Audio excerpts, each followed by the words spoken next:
হরে কৃষ্ণ। শ্রীমদ্ ভাগবতের দশম স্কন্ধ অবলম্বনে রচিত মহানামব্রত ব্রহ্মচারীর উদ্ধব সন্দেশ থেকে আমরা পাঠ করছি।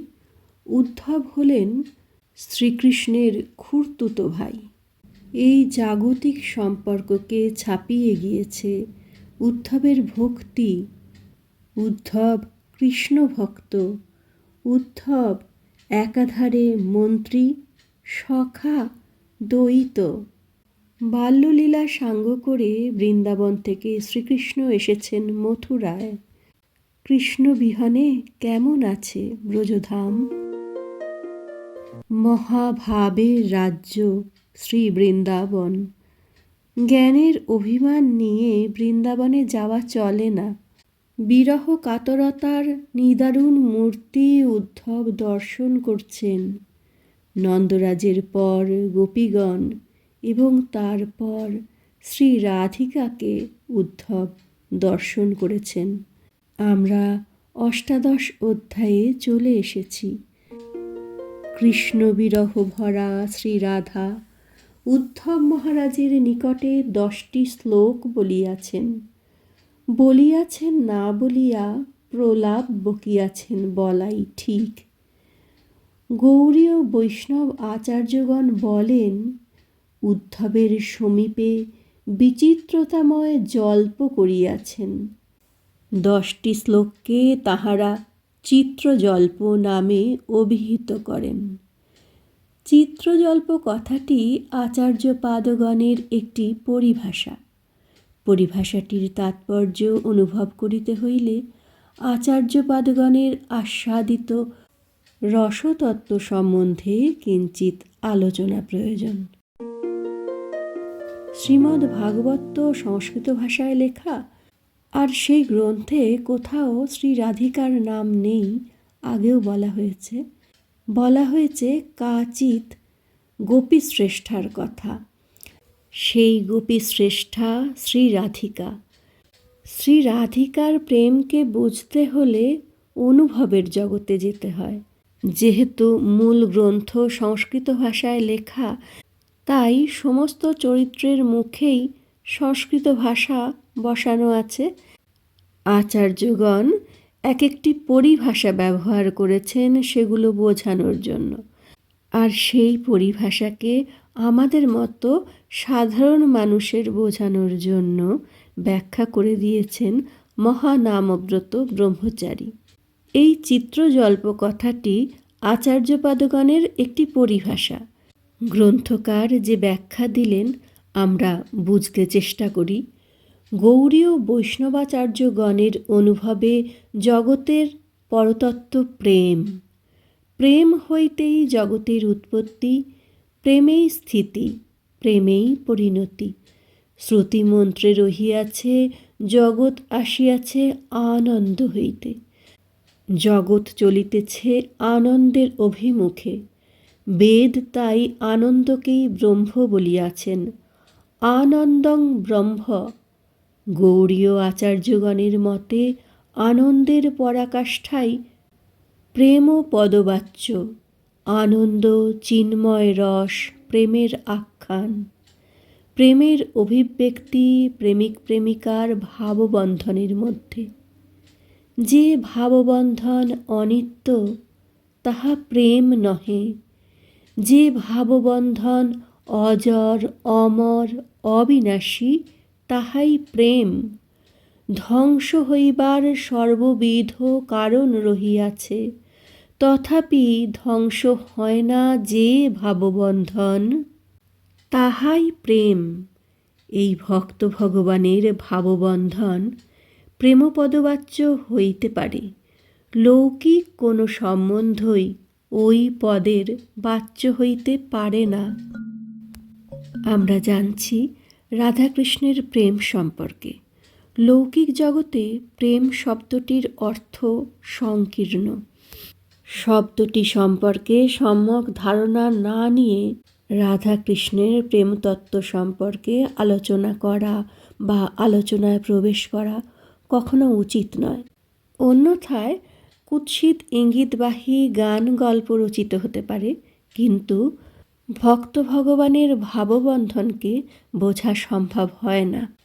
দেখা যাক গ্রন্থকার কিভাবে ব্যাখ্যা করলেন। ইক্ষুরস গাঢ় হইলে গুড় হয়, গুড় গাঢ় হইলে চিনি হয়, চিনি গাঢ় হইলে মিছরি হয়, মিছরি গাঢ় হইলে সীতা মিছরি খণ্ড মিছরি হয়। সেইরূপ প্রেমবস্তু ক্রমশ গাঢ়তা প্রাপ্ত হইতে হইতে স্নেহ, মান, প্রণয়, রাগ, অনুরাগ, ভাব, মহাভাব, রূঢ় মহাভাব, অধিরূঢ় মহাভাব ও মাদনাক্ষ মহাভাবে পরিণত হয়। স্তরগুলির সংক্ষিপ্ত পরিচয় এইরূপ। প্রেম যখন গাঢ়তর হয় তখন চিত্তরূপ দীপকে উদ্দীপ্ত করে এবং হৃদয়কে দ্রবীভূত করে, তখন তার নাম স্নেহ। অন্তরে স্নেহ জন্মিলে কৃষ্ণের রূপ দর্শনে কখনো নয়নের তৃপ্তি হয় না।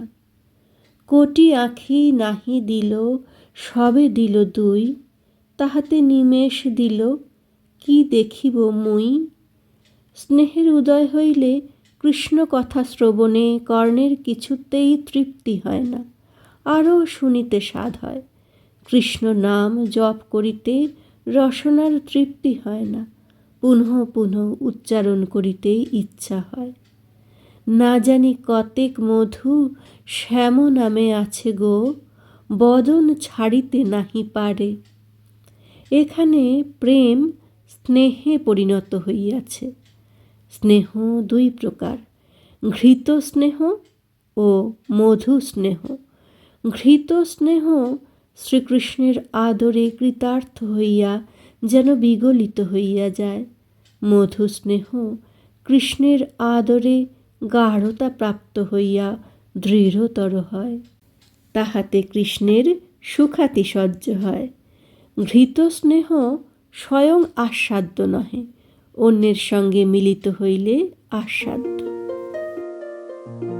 খুব সত্যি কথা, আমরা যদি ঘি এক ফোঁটা মুখে দিই কোনো স্বাদ পাবো? পাবো না।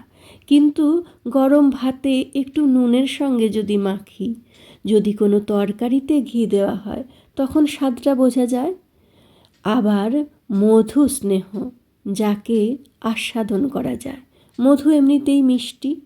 মধু স্নেহ স্বয়ং আস্বাদ্য, অন্যের সঙ্গে মিলনেও আস্বাদ্য।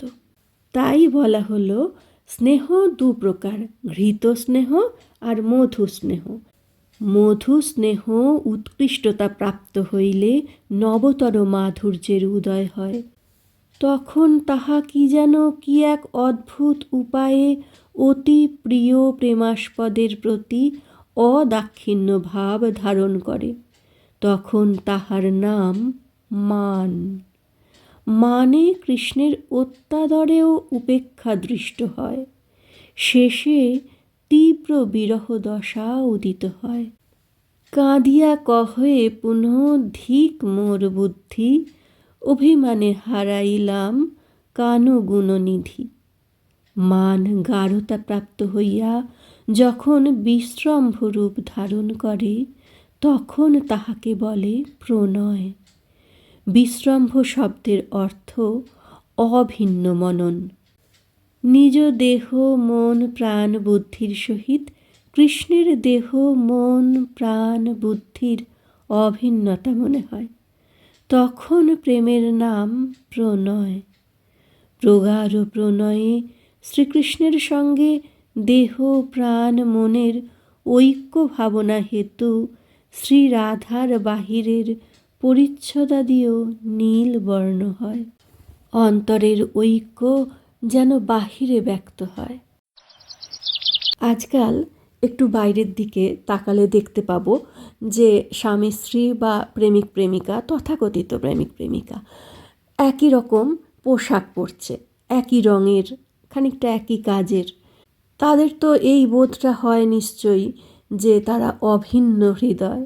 বাস্তবে দেখা গেল বছর গড়ালো না, হৃদয় টুকরো হয়ে গেল। প্রেম, প্রণয়, অভিন্ন মনন সব শব্দগুলো কিন্তু আমাদের চেনা, কিন্তু তার গুরুত্ব আমরা কতটা বুঝি? প্রগাঢ় প্রণয়ে শ্রীকৃষ্ণের সঙ্গে দেহ প্রাণ মনের ঐক্য ভাবনা হেতু শ্রীরাধার বাহিরের পরিচ্ছদাদিও নীলবর্ণ হয়, অন্তরের ঐক্য যেন বাহিরে ব্যক্ত হয়। নীলিম মৃগমদে তনু অনুলেপন, নীলিম হার উজর, নীল বলয় শনে ভুজ যুগ বন্ধন, পহিরন নীল নিচল। এই প্রণয় গাঢ়তর হইলে তাহার নাম হয় রাগ। অন্তরে রাগের উদয় হইলে প্রিয়তমের জন্য অতিশয় দুঃখ সুখ বলিয়া মনে হয়। তোমারও লাগিয়া কলঙ্কের হার, গলায় পড়িতে সুখ। রাগের গাঢ়তর অবস্থার নাম অনুরাগ। তখন নিত্য নবায়মান প্রিয়কে নব নব ভাবে আস্বাদনে সাধ জাগে। কেবল সাধ জাগে না, সামর্থ্যের উদয় হয়। সই পীড়িতি অনুরাগ বাখানিতে তিলে তিলে নূতন হই। শ্রীকৃষ্ণের সৌন্দর্য যে কৃষ্ণেই আছে তাহা নহে, অনুরাগী ভক্তের নয়নের উপর তাহা নির্ভরশীল। যেমন অনুরাগ বাড়ে তেমন সৌন্দর্য বাড়ে। অনুরাগ দশায় আরেকটি ঘটে অভিনব ব্যাপার। প্রিয় সঙ্গে মিলনকালে এক কল্পকে এক ক্ষণ বলিয়া মনে হয়। গত যামিনী জিতদামিনী, ব্রহ্মরাত্রি ব্যাপিয়া রাসলীলা হইল, গোপীদের মনে হইল বিদ্যুতের মতো রাত্রিটা আসিল আর চলিয়া গেল। আবার তদ্বিপরীতে প্রিয়ের বিরহকালে এক ক্ষণার্ধকে যুগশত বলিয়া মনে হয়। আরেকটি অদ্ভুত ব্যাপার হয় অনুরাগ দশায়, যাহাতে কৃষ্ণের সুখ হয় তাহাতেও গোপিকার অনিষ্ট আশঙ্কা জাগে।